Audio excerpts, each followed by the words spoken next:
अऊज़ु बिल्लाहि मिनश शैतानिर रजीम बिस्मिल्लाहिर रहमानिर रहीम। अस्सलामु अलैकुम वरहमतुल्लाहि वबरकातुहू। मिक्स प्लेट के व्यूवर्स को सबसे पहले तो खुश आमदीद।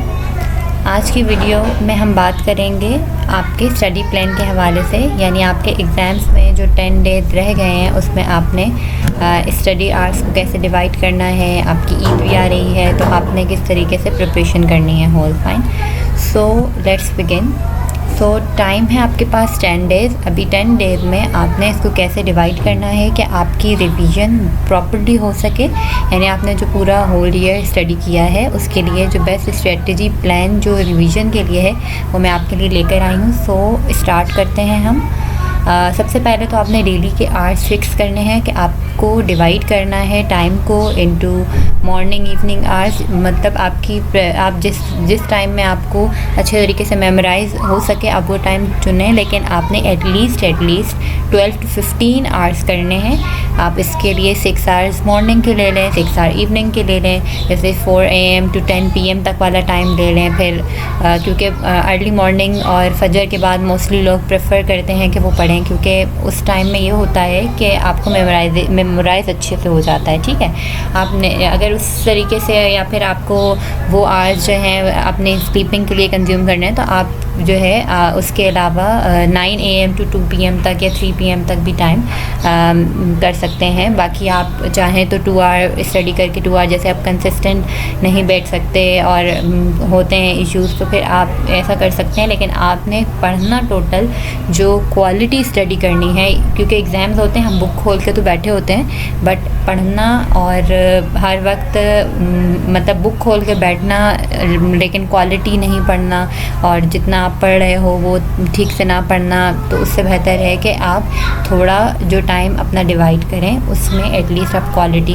पढ़ें। आप जितना पढ़ें वो बहुत अच्छे तरीके से पढ़ें। ठीक है, आप इवनिंग के आवर्स आप सेपरेट कर लें, फिर उसके बाद आप रेस्ट करें दरमियान में। तो अगर आप इस तरह देखें 24 में से 12 आवर्स आपको मिल रहे हैं फॉर रेस्ट, तो इस तरीके से आप आराम भी कर सकते हैं और आप सुकून से पढ़ सकते हैं स्ट्रेस फ्री होकर। ठीक है, सो आप अपने कंफर्ट ज़ोन के हिसाब से अपने टाइम को डिवाइड कर सकते हैं। आपके लिए 10 डेज़ इनफ हैं रिवीजन के लिए, इसीलिए इन डेज़ में आपने डिप्रेस होकर स्टडी नहीं करना, आपने स्मार्टली और चेयरफुल करना है ताकि आप अपना good mark maximum marks score कर सकें। Fine, okay. इस दौरान आपने नमाज, दुआ और तस्बीहात को नहीं भूलना, ये आपने अपने रूटीन का पार्ट बनाना है। तस्बीहात मैं आपसे डिस्कस करूँगी और वीडियो भी शेयर करूँगी जिसमें मैं आपको ये बताऊँगी कि एग्ज़ाम प्रिपरेशन के हवाले से और बेस्ट मेमोराइजेशन के लिए जो तस्बीहात हम पढ़ते हैं वो मैं आपको शेयर कर दूँगी। So number of days 10 days हैं आपके पास। अब उसमें भी फिर ईद हॉलीडेज़ भी आ रही हैं, ईद भी आपने एंजॉय भी करनी है। सो आप एक काम कर सकते हैं कि 2 डेज़ जो है वो आप ईद के लिए रख लें, बट नाइट में 6 आवर एटलीस्ट आप स्टडी करें। ठीक है, तो उसमें आप ये कर सकते हैं कि आपसे पढ़ना मुश्किल होता है लेकिन नाइट टाइम पे आप प्रैक्टिस कर सकते हैं। तो एटलीस्ट फ़िज़िक्स के जो न्यूमेरिकल्स आपके हैं या फिर केमिस्ट्री के जो न्यूमेरिकल्स हैं जो आप डे टाइम में नहीं कर रहे कुछ, तो आप नाइट में वो प्रैक्टिस कर लें, क्योंकि प्रैक्टिस हो जाती है। फ़ाइन, सो प्रैक्टिस आप कर लें उसकी। और फ़िज़िक्स के चैप्टर्स कुछ हैं जो न्यूमेरिकल्स वो साइड पे कर लें करके ईद के हॉलीडेज़ में या दिन में जो आप नहीं कर रहे हैं नाइट में। ठीक है, उसके बाद जो आपके पास लास्ट के 2 डेज़ हैं वो तो आप रखेंगे अपने फ़र्स्ट पेपर के लिए। ठीक है, अब आपके पास रह गए रिमेनिंग 6 डेज़। ठीक है, 10 में से 2 डेज़ आपके चले गए for your first paper and remaining 6 days. उसमें से भी आपके पास 12 आवर्स वाले 4 दिन हैं।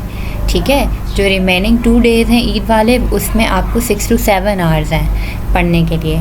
सो आपने इस तरीके से टाइम मैनेज करना है। फ़ाइन, देन प्री मेडिकल के सब्जेक्ट्स आपको पता है कि बॉटनी है, ज़ूलॉजी है, केमिस्ट्री है, फ़िज़िक्स है, इस्लामिक स्टडीज़ है, उर्दू है। अब आपने हर सब्जेक्ट के लिए इन 6 डेज़ में कैसे टाइम निकालना है कि आप बेटर रिवीजन कर सकें, तो मैं आपको वो मैनेजमेंट सिखा दूँगी, मतलब वो प्लान आपको बना कर दे दूँगी।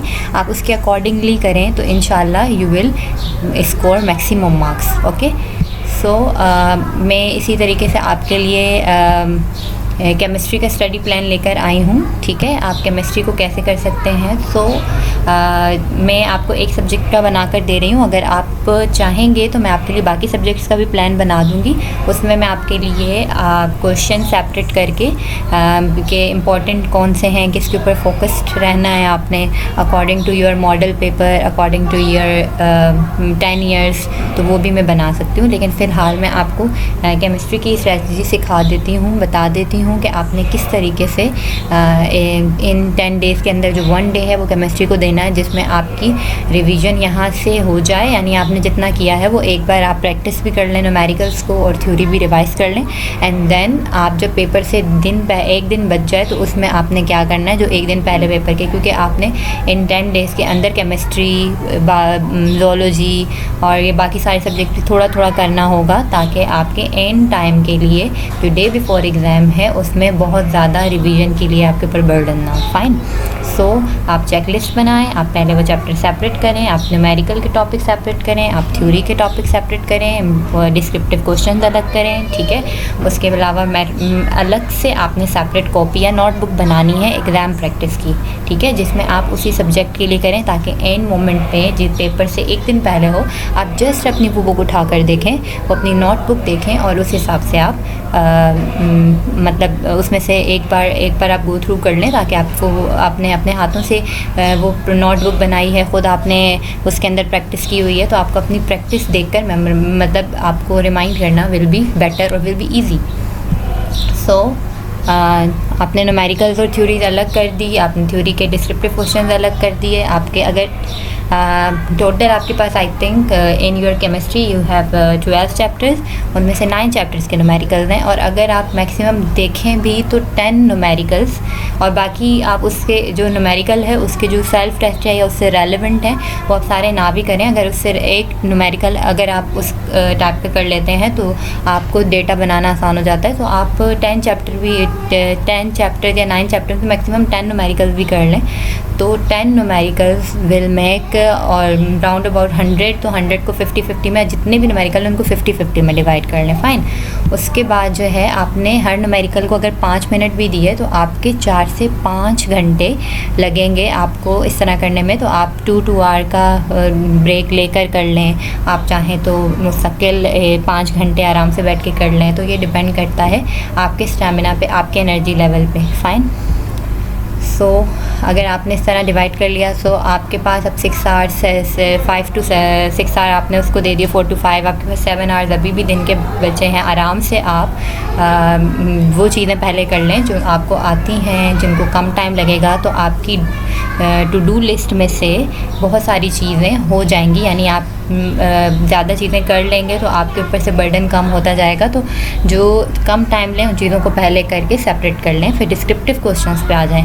अब आपने 5 to 6 आवर्स जो है वो, अगर 5 to 6 आवर्स फिर भी हैं एटलीस्ट आपके बच रहे हैं, तो आप एक काम करें, उसमें से जो उन आवर्स हैं उनमें से जो 3 आवर्स हैं आप अपने डिस्क्रिप्टिव क्वेश्चंस को दे दें। ठीक है, उस तरीके से आपके डिस्क्रिप्टिव क्वेश्चंस हो जाएंगे। अगर आप चाहते हैं कि मैं इंपॉर्टेंट डिस्क्रिप्टिव क्वेश्चन डिस्कस करूं तो वो भी मैं आपसे शेयर कर दूंगी नेक्स्ट वीडियो में। आप उसके अलावा लॉज हो गए, गेस्ट पेपर के इंपॉर्टेंट क्वेश्चंस हैं वो कर सकते हैं। उसके अलावा आपके पास अभी भी ये टाइम है, तो 1 डे में, उस 1 डे में आप केमिस्ट्री का इतना कोर्स रिवाइज़ कर सकते हैं। जो आपने पूरा साल पढ़ा है वो रिवीजन करना will be easy for you. तो इस एक दिन में आपने ये कर लिया तो आपके पास जो एग्ज़ाम से पहले का दिन है उसके लिए आप कम चीज़ें और ऐसी चीज़ें जो आपको ऐसा लगता है कि शॉर्ट टर्म मेमोरी का पार्ट है, जो आप एक दिन पहले ही करेंगे तो ये आपको याद रहेंगी, आप वो चीज़ें सेपरेट कर लें और वो चीज़ें डे बिफ़ोर एग्ज़ाम में कर लें। और कुछ न्यूमेरिकल जो रह गए हैं वो न्यूमेरिकल जो है वो आप उस दिन में कर सकते हैं। उसके अलावा आप उसमें मैक्सिमम जो है वो MCQs पे कॉन्सेंट्रेट करें और पेपर के एक दिन पहले आपने जितनी भी रिवीजन अपनी नोटबुक में की है, आपने जो भी चीज़ें अपने माइंड से निकाल के उस नोटबुक पे फ़िल्टर की हैं, उनको डे बिफ़ोर एग्ज़ाम एक नज़र सबको देख लें। आप इतना तो कर सकते हैं। सो इस तरीके से आप बेटर रिवीजन कर सकते हैं। Thank you so much for watching.